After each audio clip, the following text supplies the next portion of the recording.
बाहेर पाऊस सुरू आहे आणि अशा वातावरणात गरमागरम कुरकुरीत बटाटा भजी आणि सोबत 1 कप चहा मिळाला तर मजाच काही वेगळी आहे ना. आज मी तुम्हाला अगदी सोप्या पद्धतीने परफेक्ट कुरकुरीत बटाटा भजी बनवून दाखवणार आहे. चला तर मग पटकन सुरुवात करूया आपल्या साध्या, सोप्या आणि घरगुतीच रेसिपीला.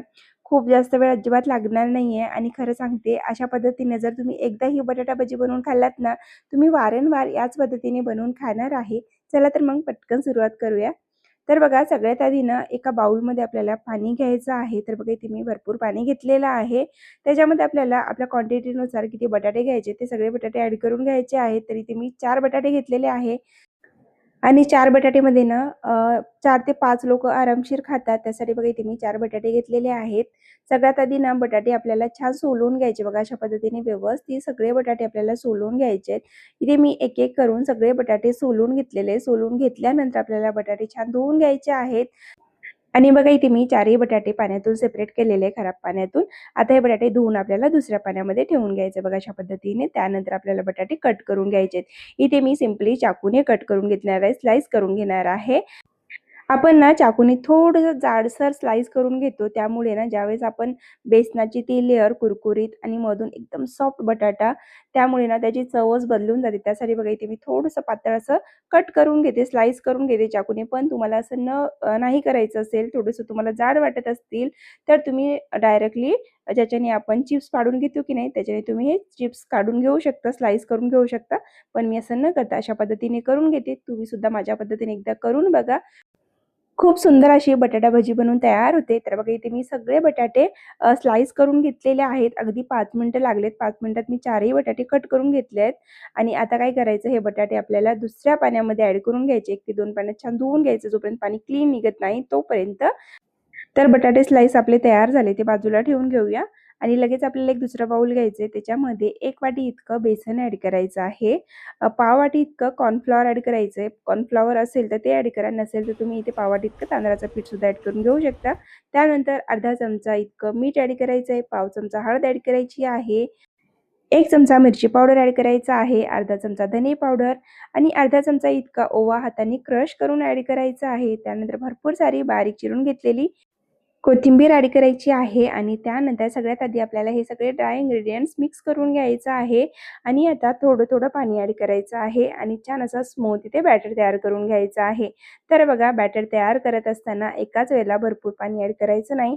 एकदम थोडं-थोडं पाणी ॲड करायचं आहे आणि छान असा घट्टसर बॅटर इथे तयार करून घ्यायचं आहे. जर तुम्ही एकाच वेळेला पाणी ॲड करून घेणार, तर तुम्हाला कन्सिस्टन्सी कळणार नाही बॅटरची आणि बॅटर पातळ होईल, तर व्यवस्थित तुमची बटाटा भजी बनून तयार होणार नाही. तर बघा इथे मी थोडं-थोडं करून पाणी ॲड केलेलं आहे आणि एक घट्टसर कन्सिस्टन्सीमध्ये बॅटर तयार करून घेतलेलं आहे. बॅटर तयार झालंय.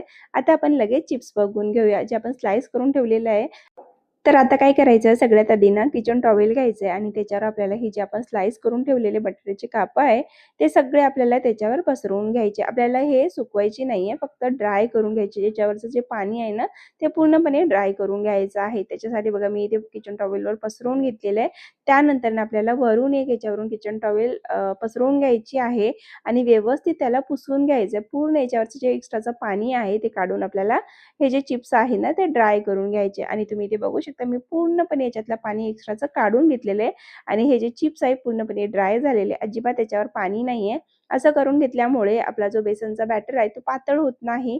ज्या कन्सिस्टन्सीमध्ये आपण बनवून घेतलेले तसंच राहतो आणि याच्यावर व्यवस्थित बॅटर कोट होतो. तर बघा इथे मी पूर्ण ड्राय करून घेते. आता मी लगेच ना तुम्हाला बनवून सुद्धा दाखवते. तर सगळ्यात आधी ना आपण हे जमा करून घेऊया, कारण हे आपल्याला वाळवायचं नाही, फक्त ड्राय करून बाजूला ठेवून घ्यायचं आहे. आणि त्यानंतर बॅटरमध्ये 1 चिमूटभर बेकिंग सोडा ॲड करायचा आहे. ज्यावेळेला आपण करायला घेतो की नाही, त्याच वेळेला ॲड करायचा सोडा. त्यानंतर पटकन मिक्स करायचं 1-2 मिनिटासाठी आणि मिक्स करून घेतल्यानंतर लगेच आपल्याला गरमागरम भजी करायला घ्यायची आहे. तर बॅटर तयार झालाय आणि आपण जे बटाट्याची काप तयार करून घेतली आहे, ती पण तयार झाली आहे. सगळ्यात आधी ना कसं डिप करायचं ते दाखवते बघा. 1 काप घ्यायची आहे बटाट्याची. त्यानंतर बघा असं डिप करायचं आणि एक्स्ट्राचं पूर्णपणे बॅटर काढून घ्यायचं. खूप जास्त बॅटर ठेवायचं नाही. एकदम कमी बॅटर ठेवायचं. बघा इथे किती कमी बॅटर आहे ना, एवढंच बॅटर ठेवायचं. याच्यापेक्षा जास्त जर बॅटर तुम्ही याच्यावर ठेवाल ना, तर ते एकदमच बेसन-बेसन, पीठ-पीठ लागेल. ते खायला व्यवस्थित लागत नाही, कुरकुरीत होत नाही मेन म्हटलं तर. त्यासाठी एकदम कमी बॅटर ठेवायचं आहे. आणि त्यानंतर बघा इथे मी तुम्हाला करून सुद्धा दाखवते. तर सगळे त्या ना बेसनमध्ये डीप करायचं, पूर्ण एक्स्ट्राचं बेसन काढून घ्यायचं आहे आणि त्यानंतर बघा इथे गरमागरम तेलामध्ये तळायला टाकायचं. तेल छान कडकडीत गरम करायचं, जसं आपण भजीसाठी गरम करतो की नाही तसं तेल गरम करायचं आहे आणि एक एक करून आपल्याला अशा पद्धतीने हे सगळे बटाट्याचे काप तळायला टाकायचे आहेत बेसनमध्ये डीप करून. तर बघा इथे मी खूप कमी असं बेसन घेतलेलं आहे आणि ते डीप करून असं तळण्यासाठी टाकायचं आहे. बघा एक एक करूनच टाकायचं, भरपूर एकाच वेळेला टाकायचं नाही. एक एक करून टाकल्याने एकतर व्यवस्थित बेसन कोट होतो, खूप जास्त पण होत नाही आणि खूप कमी सुद्धा होत नाही. तर बघा मी ते एक एक करून भरपूर सारे इथे टाकून घेतलेलं आहे. तर बघा सगळ्यात आधी ना ज्यावेळेला आपण भजी टाकतो की नाही तळायला त्यावेळेला गॅस फुल ठेवायचा आहे. फुल गॅसवरच आपल्याला ही सगळी भजी टाकून घ्यायची. त्यानंतर छान असं एक लेयर येऊ द्यायचं, तोपर्यंत ढवळाढवळ करायचं नाही. व्यवस्थित एक लेयर आली की थोडीशी अशी हलकी गोल्डन लेयर आली की पलटवून घ्यायचं आहे. गॅस मीडियम करायचं. मीडियम गॅसवर छान आलटून पलटून दोन्ही साईडने क्रिस्पी होईपर्यंत इथे बटाटे भजी आपल्याला तळून घ्यायचे आणि बघा इथे मस्त कलर आलेला आहे. आता मी हे काढून घेणार आहे. याच पद्धतीने आता मी तुम्हाला दुसरी बॅच सुद्धा तळून दाखवते. आणि बघा इथे मी सगळी बटाटा भजी काढून घेतलेली आहे. तुम्ही बघू शकता किती सुंदर कलर आलेला आहे. खुसखुशीत अशी बटाटा भजी बनून तयार झाली होती. इथे मी दुसरी बॅच सुद्धा याच पद्धतीने ॲड करून घेतलेली आहे तेलामध्ये. तर बघा टाकल्यानंतर ना थोडीशी इथे मी लेयर येऊ दिली आहे. हलकी गोल्डन लेयर आलेली आहे. त्यानंतर इथे मी पलटवून घेतलेला आहे आणि छान असं गोल्डन कलर येईपर्यंत, क्रिस्पी होईपर्यंत, कुरकुरीत भजी होईपर्यंत तळून घेतलेली. आलटून पलटून आपल्याला 2-3 वेळेस पलटवत राहायचं आहे आणि कलर छान येईपर्यंत, कुरकुरीत होईपर्यंत तळायचं आहे. तर बघा ही दुसरी बॅच सुद्धा आपली तळून तयार झालेली आहे. ही सुद्धा आपण काढून घेऊया. आणि इथे बघा पहिली बॅच जी मी तळून घेतली होती मुलांनी फस्त केलेली आहे आणि ही दुसरी बॅच सुद्धा आपली इथे कुरकुरीत बटाटा भजी बनून तयार झालेली आहे. आता ना मी तुम्हाला गरम मिरची कशी तळायची ते सुद्धा दाखवते. या बटाटा भजीसोबत मिरची मस्त लागते. गरम गरम चहा आणि त्यासोबत बटाटा भजी, त्यावरून मिरची. तर बघा इथे मी मिरची तळून घेतली, त्यावरून थोडंसं मीठ स्प्रिंकल केलंय आणि इथे मी गरमागरम बटाटा भजी तुम्हाला दाखवते बघा. खरं सांगते या पावसाळ्यात तुम्ही एकदा या बटाटे भाजीचं आणि यासोबत गरमागरम 1 कप चहाचा स्वाद नक्की घ्या. रेसिपी आवडली असेल तर व्हिडिओला एक लाईक करा. त्यासोबत चॅनलला सबस्क्राईब करायला विसरू नका. अशाच पावसाळी स्पेशल अजून भरपूर साऱ्या रेसिपी येणार आहेत.